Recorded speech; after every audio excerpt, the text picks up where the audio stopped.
testimony, it's just, kanabitang programa na to ba, nga dili ta mamahimo nga dalo, nga kanang mawala ang atong kadalo sa paghatag, sa pagtabang sa ministeryo sa atong buhay nga Dios. Amen? No, ang tithes and offering, daghan yun siya nga testimony. Kung mag-testify pa ta, wala, dili na ta, no, o sa nga orasa. Basta ang ako lang punto din nga, gikinahanglan ni Lord nga kabaluta nga mo manage sa ato ang panalapian nga bahin para masa kanang kini Lord makadawat ko og 1,000 kini 100 kani para gini siya sa imo Lord kay ngano makonsta kanang consistent na ang imo nga paghatag hatod wala na lang dayon siya ay problema kung hatagan kung piyalan kaniya og milyon.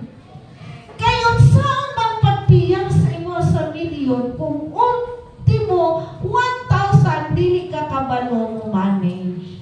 Mora gina siya mga igsuon ang punto.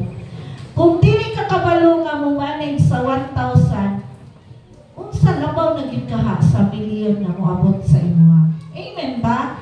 So, programa din na siya sa Lord na mamahimo ta nga maayo ta nga mo manage sa ato ang mga panalapian nga bahin. Especially sa atong paghatag sa atong mga ikanapulong mahalan. Amen? Amen. So karon nga kabuntagon mag-abot ta. Salamat kaayo Ginoo niini nga kabuntagon sa pagtudlo nimo kung unsaon day namo pag-manage ang amo nga panalapian nga bahin. Lord, ingon ka sa imong pulong amo ka nga i-test regarding sa mga panalapian nga bahin. Salamat Lord nga amo ni nga mahimo amo tanan nga amo nga madawatan nga mga blessing amo nga mabalik mamahimo nga ang amo patagkasing-kasing dunay gratitude nga mobalik diha sa imo ha. We trust to you even nga ang mani nga mag-gather karon ikaw magapanalangin magproteksyon sa pangalan ni Jesus nga mo Ginoo. Amen and amen. Pwede na ta maghatag mga igsoon.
So, excited na ba itong mga KKB para sa ato ang Youth Summit this coming April 17?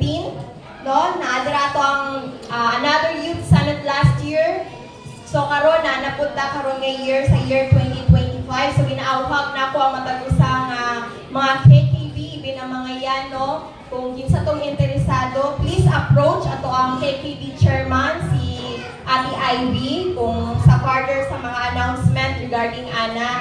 And of course, dili na ito kalimtan mga igsuon ang ato ang every Sunday service, no? 9 a.m. diri sa atong bagong nga simbahan.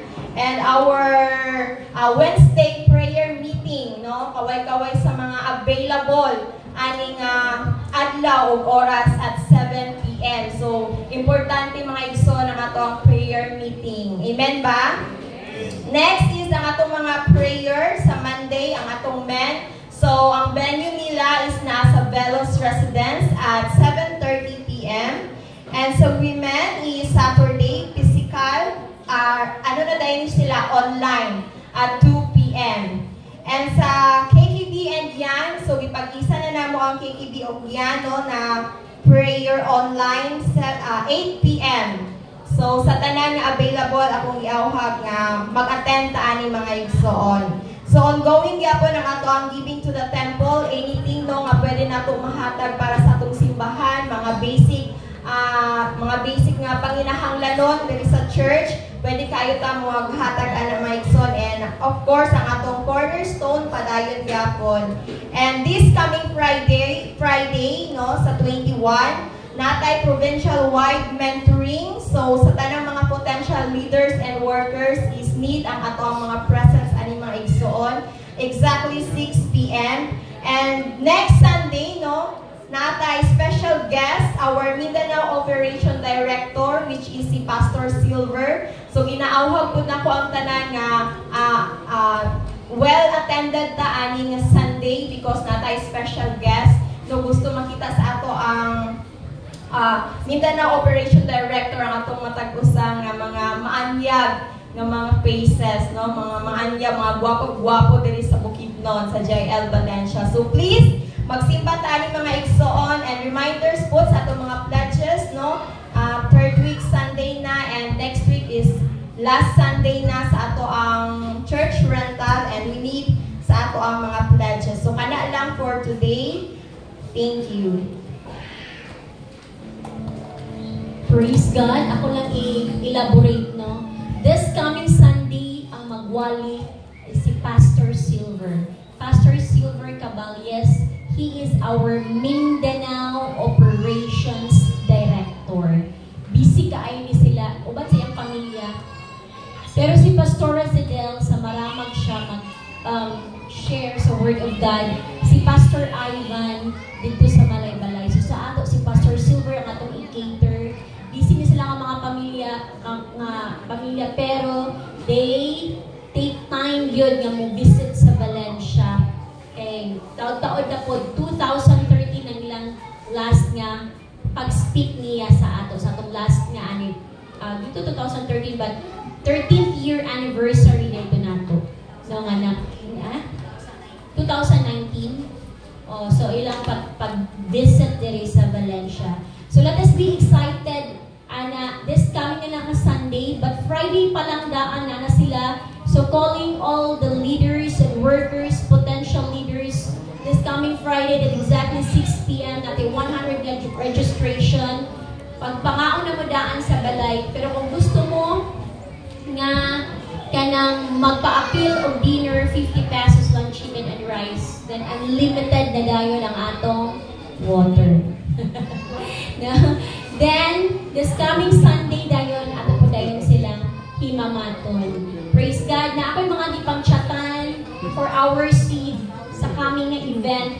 But for now, mag-offer ta og any amount, piso, 2, 3, 4, 5, 6, 7, 8, 9, which is no, any amount lang yun para sa atong mga ginagmay na panginahanglan nun, like tissue, no, abot nila, paglimpyo sa CR, atong limpyuhan, Operation Linis this coming week, kay mo abot ang atong Mindanao pastors. So, as we sing our closing song, so hinahinay talaghatag sa atong special offering. Kung gihangyo sa pagpanindog ang tanan, wag ato ang pasalamatan ang Ginoo sa iyang gibuhat karon ng kabong taon. Hallelujah, hallelujah.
Lord. Indeed, O God, you are great sa matagusan ng mga kinabuhi, indeed sa mga matagusan ng pamilya, O God.